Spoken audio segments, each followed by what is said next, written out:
Hey guys, it's Scott here from Oh My God Play, and today I'll be doing a gameplay overview for MX vs ATV Supercross, which is the latest installment into the MX vs ATV franchise by Nordic Games and Rainbow Studios. So let's cut to the chase and get straight to it. So just like all the other games in the franchise, we've got various different gameplay modes on offer. So for instance, we have single race, whereby you can take part in a single race with up to 11 AI opponents on any of the 17 tracks. We've got a career mode, whereby you can take part in a variety of different championship events, most of which take about 8 to 10 races. Xbox Live multiplayer, whereby you can play online with other players. Local match, which is offline gameplay for 2 people, and then obviously 10 AI opponents. Customization, and the motorbike depot. We also have the online leaderboards, whereby you can track your statistics such as racing times for other player online. And then we have the options. Now, interestingly enough, I'd recommend going to the options first before starting the game and changing the control layout, as the default control layout is for, on the left analog stick anyway, just for steering. So if you want to perform sharp turns, you have to use the left and right analog stick at the same time, and it can become a bit fiddly. So if you prefer a bit like in the Mud franchise, whereby you just have the one analog stick for steering and the rider reflex, whereby your rider moves to the side and near enough touches the ground, then obviously you want to choose the custom preset too. That's just my personal preference anyway, because I found it a bit fiddly using 2 controls at once. Now, what ATV versus, or MX versus ATV Supercross features is a in-depth customization option, whereby you can choose a bike or an all-terrain vehicle. You can select it and then you can customize it, whereby you can adjust the actual style and design of the bike, or put new equipment onto it, such as better handlebars, a better exhaust, better tyres and so forth. As soon as you start a game, all of the content will be locked, and the only way to unlock it is by playing through the single races and championship events. And basically, the more you play, the more you unlock, the better bike you'll have. And interestingly enough, at the start you might struggle to win races or come first. So you have to play races, unlock content, then equip your bike, and then go back and play the same race again to get the top spot. But that's only if you're interested in getting all of the achievements or the top spot in the game. Now, in addition to customizing your bike, you can also choose your own rider. Now, all of the official riders, as I'm scrolling through here, from the MX vs ATV motocross series are included, but you can also create your own character and use items that you've earned throughout the championship and single races. So now we'll take a quick look at a single race, and just like the customization options, the more times you play the championship mode, the more tracks will become available for you to race in. And in total there's 17 different tracks, so we've got some variety to be had. So if we just choose one, you can choose your opponent's skill, such as rookie, amateur, pro, all time. You can also choose how many laps you want the race to be, as well as the vehicles used within the actual race. So for example, in this one I'm just going to leave it as standard as MX250. Even if you've got it set to rookie though, and you're using a basic bike, you will find it quite challenging. If you're just wanting to win the race and become like second or third, then you know that is doable with a basic bike, but it'll be quite difficult obtaining the top podium spot. But if you've gone back to the main menu like I have and changed your bike to a more suitable, more powerful one, then you'll find it a relatively a breeze.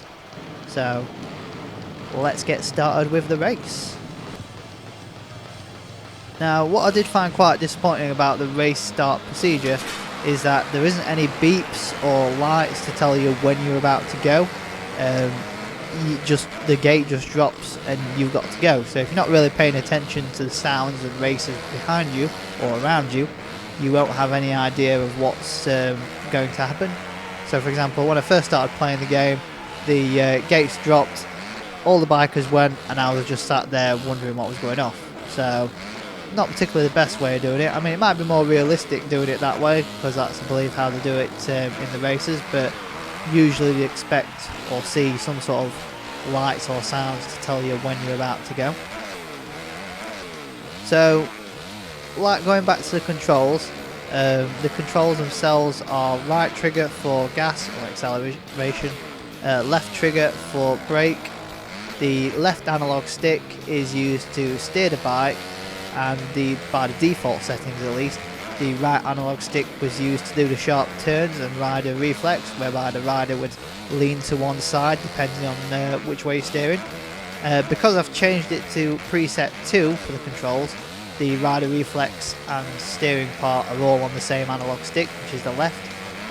Personally, I find this much more easier, and it just makes it more easier. And it actually ties it back down to the MUDs motorbike game, whereby all the analog controls from driving and steering was on the same analog stick. Just makes it easier in my opinion. You can also do stunts, which are done by the right analog stick, but unfortunately I have no idea how to do it. There isn't a tutorial included or a list of the required stunts. Basically just lets you get on with it. Usually I'd expect some sort of tutorial or a guide or something along the lines telling you what controls do what other than the controller layout. You can also look back on yourself as well as look around you, and interestingly enough this is done via the D-pad. So it's quite weird that you've got to move your hand off the steering stick to go and see if there is anything behind you, whereas by usually the look behind or look to the side would be related to one of the X or Y buttons or so forth. Mainly this is because the X, B, Y buttons are used to place markers when you're playing in free ride mode. Now free ride mode is a multiplayer gameplay mode whereby a variety of different online players can just drive around the track for however long they want to do, and by placing a marker you can warp to that particular place. So for example, if you found a really good place whereby it's perfect to do wheelies, which there is an achievement for doing 150 meter wheelie dash, you could place a marker and then jump back to that, so you could just keep jumping back to that particular location until you've managed to get the achievement. Same as if you wanted to do a backflip and you knew the exact location of where a really good ramp was, you could place a marker just before the ramp and then just continuously try to do the backflip until you gain the achievement. So that's my way of looking at the marker points anyway, which makes it a bit easier for us achievement hunters out there in the field. But yeah, the controls are quite simplistic and easy, but in terms of actually performing the tricks, then since there's no tutorial mode or explanation on how to do it, I'm at a loss at what buttons are used to create it. But I'm sure the players will be able to grasp it, as I've seen in online multiplayer modes.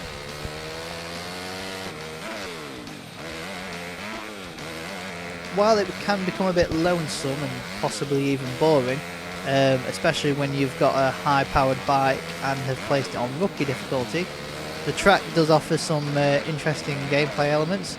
So, for example, you can't drive full throttle; you have to drive effectively by braking and so forth.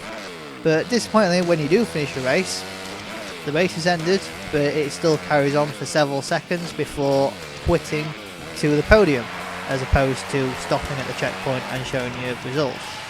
But when you do finish a race, it'll bring up the results itself, such as your fastest time, as well as any additional content that you've unlocked, such as additional equipment for your bike and rider that you can later customise in the main menu. So pretty mixed feelings about the main gameplay aspect itself. Moving on to the career, there's plenty of different championships to take part in. Some of which are exclusive for bikes, such as the MX series or 250 series, and then you've got ones where you can just use all-terrain vehicles, and then others that use a variety of different vehicles. Now, all of the championships themselves are split into several different races. For example, one race is, or one event should I say, uses 8 races, and you'll have to play those back to back.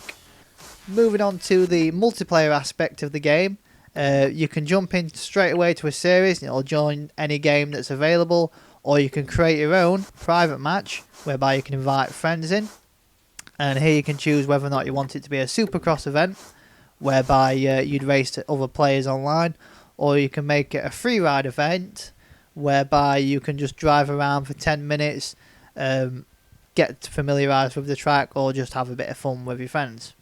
So it's a bit of a weird game because it's not directly, there's no direct access, so to speak, to the multiplayer mode itself. It's basically, if you create a private match, you've got this setup here where you can just drive around and wait for the opponents to join, and then when they do join, you can then start the race. If you jump into somebody else's match, it'll just jump you straight into their game. There's no option to choose if you want to join their game, and just join to that game at random. And then when you do join it, you might have to wait until they finish their session, which if it's a free ride event, you could be waiting up to 10 minutes. If it's a Supercross event, then you could be waiting up to, I think, about 15 laps, which obviously is around about 10 minutes.